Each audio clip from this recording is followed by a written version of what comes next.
रोहित शर्मा से लेनी पड़ी मदद, जसप्रीत बुमराह को दिया होवर, हार्दिक पांड्या कप्तान है जो एमआई के, वो हुए फेल। बिल्कुल, जीटी और मुंबई का मोस्ट अवेटेड मुकाबला खेला जा रहा है अहमदाबाद में। और सबसे ज्यादा किसी को इंतजार था वो देखने का कि हार्दिक पांड्या जो अब कप्तानी करेंगे, रोहित शर्मा जो अब कप्तान नहीं है, 5 बार आपने आईपीएल ट्रॉफी जिताई है मुंबई इंडियंस को, और अब जो है हार्दिक पांड्या किस तरीके से कप्तानी करते हुए नजर आएंगे। लेकिन पहला ही डिसीजन कप्तान बनते जो है गलत साबित हुआ। सभी को उम्मीद थी कि मुंबई फैंस को कि पहला ओवर जो है कौन करता है, सभी को मालूम है बुमराह से शुरुआत की जाती है, लेकिन हार्दिक पांड्या ने जो दांव खेला, पहला ओवर खुद ही फेंकने चले आए, और जिस तरीके से वो फैसला गलत साबित किया रिद्धिमान साहा ने, आते ही उनकी खबर लगा दी।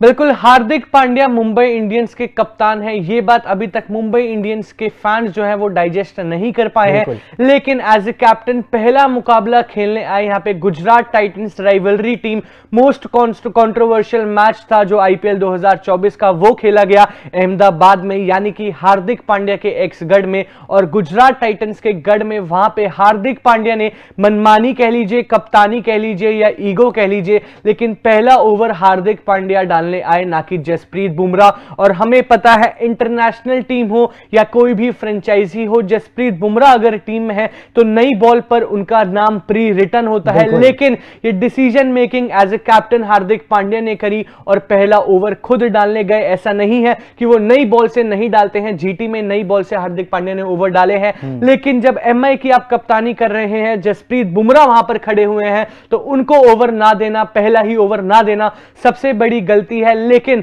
फिर हमने देखा वो जब 2-3 ओवर हो गए थे और बहुत अच्छी पोजीशन में एमआई नहीं थी, रिद्धिमान साहा भी पिटाई कर रहे थे वहां पे मुंबई इंडियंस की और हार्दिक पांड्या की पर्टिकुलरली, तो रोहित शर्मा और पांड्या बात करते हुए नजर आए।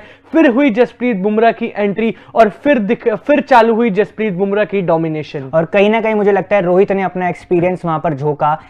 हार्दिक भले ही वो भी अब एक्सपीरियंस वाले हो गए, लेकिन रोहित के आगे वो भी यंगस्टर हैं, तो कहीं ना कहीं उन्होंने जो है एडवाइस दी होगी। जिस तरीके से आप 1.5 लाख लोगों के बीच में कहीं ना कहीं खेल रहे हैं, तो भाई किसी भी प्लेयर की हालत खराब हो सकती है। जब पूरा क्राउड ही आपको बू कर रहा हो, जैसा टॉस के टाइम भी हमने देखा था ध्रुव, जब हार्दिक पांड्या टॉस के लिए आए थे रोहित शर्मा की जगह, तो कहीं ना कहीं पूरा जो है ग्राउंड उनको बू कर रहा था, क्योंकि वो पिछली बार जीटी से ही खेल रहे थे, कप्तानी भी करी थी, एक बार उनको टाइटल जिता भी दिया था, दूसरी बार फाइनल में भी ले गए थे, लेकिन कहीं ना कहीं तब भी अगर आपको बू किया जा रहा है तो सवाल खड़े होने बनते हैं। बिल्कुल सही कहा, लेकिन उसके बाद वो जो डिसीजन मेकिंग हुई उसमें रोहित शर्मा का हाथ था, ये कह लीजिए, या हार्दिक पांड्या ने बहुत अच्छा करा, कप्तान रोहित शर्मा, पूर्व कप्तान रोहित शर्मा के पास जाकर और उनसे पूछकर, ये कह लीजिए। लेकिन वो डिसीजन जसप्रीत बुमराह नहीं, मुंबई इंडियंस के लिए काम कर गया, क्योंकि वो विकेट भी आई। एंड ओवरऑल जसप्रीत बुमराह ने अब तक इस आईपीएल 2024 में जितने भी स्पेल डाले हैं, one of the finest spell डाला है। एक बारी जसप्रीत बुमराह के अगर बॉलिंग के स्कोर कार्ड पे अगर नजर डाले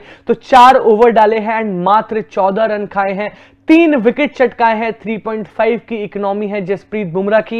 एंड ये कोई टेस्ट मुकाबला नहीं है, ये मुंबई इंडियंस और जीटी इन दोनों का ही ओपनिंग मुकाबला अहमदाबाद में जो खेला गया, ये वो है जहां पर जसप्रीत बुमराह अपनी क्लास दिखाते हुए, एंड एक मुंहतोड़ जवाब था हार्दिक पांड्या को भी। अब ये कह लीजिए कि रोहित शर्मा से मदद लेनी पड़ी या वापस जसप्रीत बुमराह के पास जाना पड़ गया, लेकिन जसप्रीत बुमराह ने विकेट लेकर और इतना कमाल का स्पेल डालकर अपनी वर्थ एक बार नहीं बहुत बार प्रूव करी है, बट इस मैच में एक और बार प्रूव करके दिखा दी। और कहीं ना कहीं इस स्पेल से जवाब दे दिया है बुमराह ने भी हार्दिक पांड्या को कि एक जो फास्ट बॉलर है, नंबर 1 फास्ट बॉलर है, वो नंबर 1 फास्ट बॉलर ही होता है। एक फ्रेंचाइजी का नंबर 1 फास्ट बॉलर जो है वो फास्ट नंबर 1 ही होता है। आप कितना भी मतलब अच्छी गेंदबाजी कर लीजिए, हार्दिक पांड्या जो है हालांकि मिडिल ओवर्स में ज्यादा सक्सेसफुल होते हैं गेंदबाजी करते हुए, जैसे ध्रुव ने बोला कि जीटी के लिए उन्होंने गेंदबाजी करी हुई है, लेकिन कोई भी मुझे नहीं लगता ऐसा खिलाड़ी होगा जब आपकी टीम में बुमराह मौजूद है और आप वहां पे किसी और गेंदबाज को आप गेंदबाजी करवाएंगे। बिल्कुल, और ये 3 विकेट्स भी ऋषभ, तीनों की तीनों विकेट्स बड़ी विकेट्स थी। रिद्धिमान साहा जो हार्दिक पांड्या की पिटाई कर रहे थे, बरस रहा था रिद्धिमान साहा का बल्ला, वो ब्रेक थ्रू आके वहां पे जसप्रीत बुमराह ने अपने पहले ही ओवर में दिलाया और बोल्ड करा था रिद्धिमान साहा को, बहुत कमाल की यॉर्कर, वो तो उनकी स्पेशलिटी है ही। फिर साई सुदर्शन, हमें पता है अपने दिन पर साई सुदर्शन लंबी पारियों के लिए जाने जाते हैं और बहुत डेंजरस बैट्समैन हो सकते हैं, उनकी विकेट वहां पे ली और गुजरात टाइटंस की जो है फिनिशिंग की कमर तोड़ते हुए, चेरी ऑन द केक लगाते हुए डेविड मिलर, यानी कि स्टार्ट से लेके मिडिल से लेके और फिर फिनिशर से लेके जसप्रीत बुमराह ने हर जगह से कमर तोड़ी कहीं ना कहीं वहां पे गुजरात टाइटंस की, और यही कारण दिखा कि गुजरात टाइटंस मात्र 168 रन तक पहुंच पाई। लेकिन जसप्रीत बुमराह अपनी क्लास दिखाते हुए, अब इंपॉर्टेंट यह होगा कि जब अगला मैच मुंबई इंडियंस का होगा तो कौन ओवर स्टार्ट करता है, क्योंकि अभी तक तो ये डिसीजन के फेवर में शायद ही कोई होगा, जिस हिसाब से जसप्रीत बुमराह ने फिर स्पेल डाला है। बाकी आप अपना ओपिनियन इस बारे में बता सकते हैं कमेंट सेक्शन में। तब तक के लिए देखते रहिए तूफान स्पोर्ट्स। Like share subscribe. तूफान स्पोर्ट्स।